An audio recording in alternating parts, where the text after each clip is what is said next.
और चलिए बड़ी खबर पश्चिम बंगाल से सामने आ रही है। नॉर्थ 24 परगना में ईडी की टीम पर हमला हुआ है। छापेमारी करने पहुंची टीम पर स्थानियों ने हमला किया।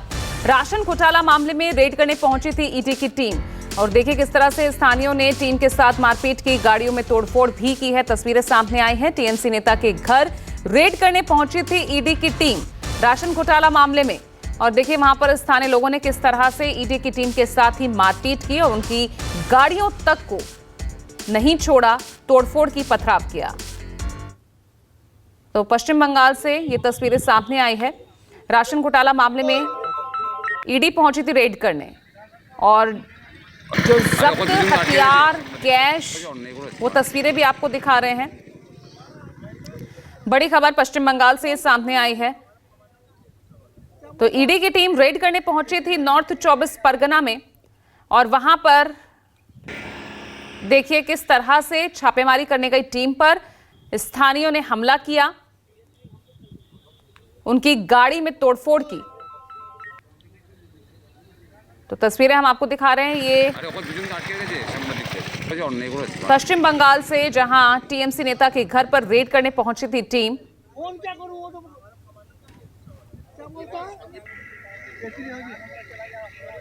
और मनोज पांडे जुड़ गए हैं सीधा हमारे साथ। मनोज, अभी फिलहाल क्या अपडेट है और ईडी करने गई टीम पर इस तरह से हमला बोला गया है, क्या कार्रवाई इस मामले में अब तक की गई है?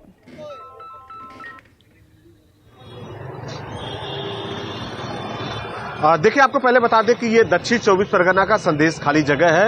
ईडी लगातार पश्चिम बंगाल में जिस तरह से राशन घोटाले की जांच कर रही है, ज्योतिप्रिय मल्लिक के बेहद करीबी हैं जो कि पूर्व खाद्य मिनिस्टर थे और उसके बाद ईडी उनको जेल में हिरासत में लेने के बाद जेल भेज दिया है।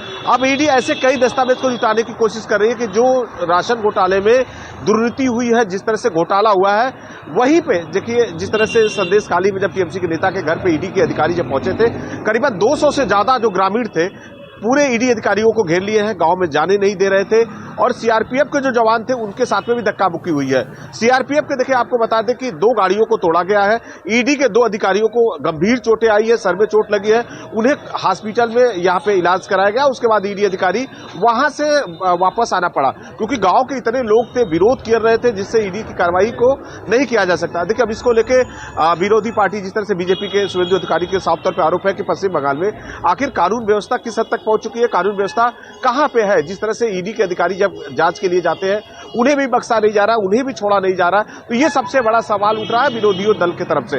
वाकई देखिए ईडी लगातार इसके पहले जिस तरह से पश्चिम बंगाल के कई जगहों छापे कर रही है और आज आपको बता दें कि करीबन दर्जन भर से ज्यादा जगहों पर ईडी की छापेमारी चल रही है राशन घोटाले को लेकर। उत्तर 24 परगना में ऐसे कई टीएमसी के नेता है जो ज्योतिप्रिय के बेहद करीबी थे, उनके घरों में हो रही है।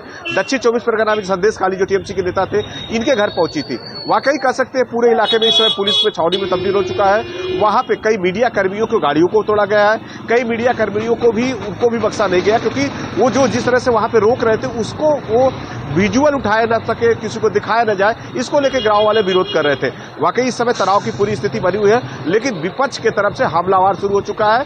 वहीं पे अब ईडी के अधिकारी अब आगे दिल्ली पे ईडी अधिकारियों से इस विषय में चर्चा कर रहे हैं कि अगला ईडी के अधिकारी का कदम कैसा होगा और आने वाले समय में जिस तरह से पश्चिम बंगाल में राशन घोटाले का हुआ है उसकी रणनीति कैसे हो और कैसे छापेमारी किया जाए। इस तरह के यदि ईडी अधिकारियों को चोट पहुंचती है, हमला किया जाता है, तो ये अपने आप में सबसे बड़ा सवाल उठ रहा है कि ईडी के अधिकारी अगला कदम कैसा होगा जब कहीं पे रेड करेंगे या कैसे आगे किया जाएगा। जी बिल्कुल, जब राज्यों पे बात आ जाती है तो इस तरह के मामले सामने आते हैं और ये ताजा मामला उसी की तस्दीक कर रहा है मनोज पांडे।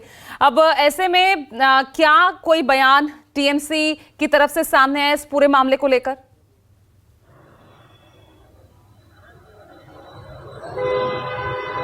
जी बिल्कुल, देखिए ये इस पे राजनीति शुरू हो चुकी है। टीएमसी के जो प्रवक्ता है कुणाल घोष साफ तौर पे कहे हैं, यहाँ पे उनका कहना है कि बीजेपी के तरफ से, बीजेपी के जिस तरह से शुभेंदु अधिकारी हैं उनके ऊपर नारदा के जिस तरह से पैसा लेने का आरोप लगा रहा है, उस तरफ से बीजेपी के जो नेता है उनके ऊपर कार्रवाई नहीं हो रही है। ये कहीं ना कहीं बदले के भावना से बीजेपी के तरफ से ही ईडी कार्रवाई कर रही है और ईडी तमाम टीएमसी के नेताओं को हिरासत में ले रही है, गिरफ्तारी कर रही है और उनके यहाँ कार्रवाई कर रही है। लेकिन बीजेपी के ऐसे कई नेता हैं, शुभेंदु अधिकारी को साफ तौर पे यहाँ पे टीएमसी की तरफ आरोप लग रहा है, शुभेंदु अधिकारी को भी पैसा लेते देखा गया है, लेकिन शुभेंदु अधिकारी के ऊपर अभी तक कोई कार्रवाई नहीं हुई।